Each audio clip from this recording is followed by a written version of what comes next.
The NightStorm project is to cover 3 decades of free parties through a series of short stories and podcasts, and more detail will unfold throughout the series. That said, let's get on with the show.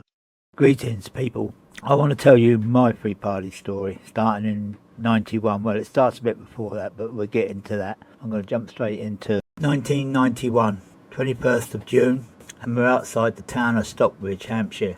And we've heard there's going to be a rave at a free festival, so we're heading back to the roundabout just outside town after checking the east side of town. And then there's a big convoy coming down from the left, full of big vehicles, coaches, buses. There's a double-decker lorries, army lorries, camper vans and a fire engine. We're at Stockbridge, Hampshire, on the Wiltshire border, on the old A30. We're about to descend onto this quiet market town with a ramshackle, ragtag and bobtail convoy of modern-day troubadours, and some would say vagabonds. We slowly roll through the town, getting quite a bit of attention, and at the end of the street there's a police roadblock. Police cars across the road, policemen everywhere. Anyway, we carry on up to the roadblock, and travellers jump out of their vehicles, and some of them go forward and some come back. Shouted to everybody to get out of their vehicles, pull up close and also onto the other side of the road, to lock the doors and get out of our vehicle, and then go to the front. People at the front were shouting, "We're blocking your roadblock." And it wasn't long before the police saw the folly and stopping everybody in the town. And much to the relief of the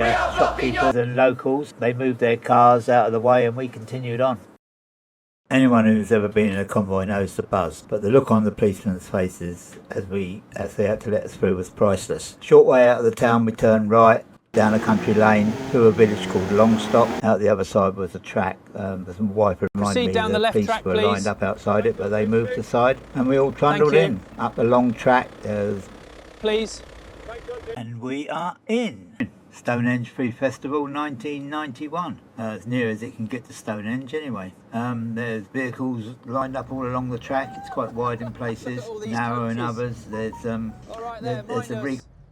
can't remember much of the shape, but I remember there was a big tarp up and stuff. Just past it there was a turn in on the right into a field, and there was a little parking space on the corner, and I got my van up on there and we're in. So we've arrived at the festival and we're parked up, myself, my wife, my daughter 12, my sons 10 and 8. Getting into a festival is often an adventure, and this one was no different. Once in, there's a lot of excitement, a lot of anticipation, happy sounds, people setting up. Recording this on June the 1st, 2026, so it was almost 35 years ago to the day, so it's hard to remember much about it. We went down to the tent, there wasn't a lot going on.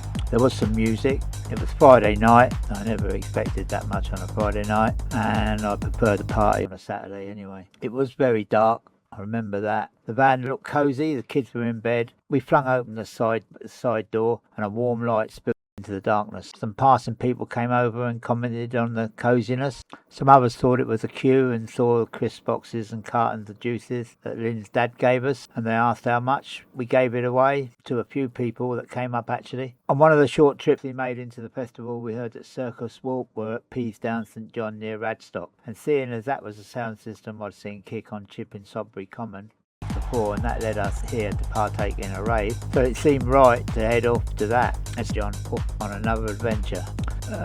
A note later I read that DIY were there. Spiral Type turned up on Saturday. It was their first time out of London. We met them soon after and did several parties with them, and that's tales for another podcast.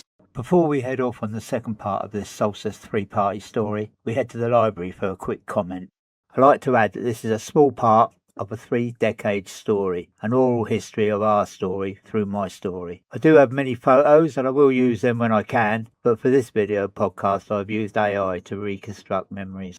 I want to cover lots of areas regarding free parties, not just reviews. There's a lot more going on.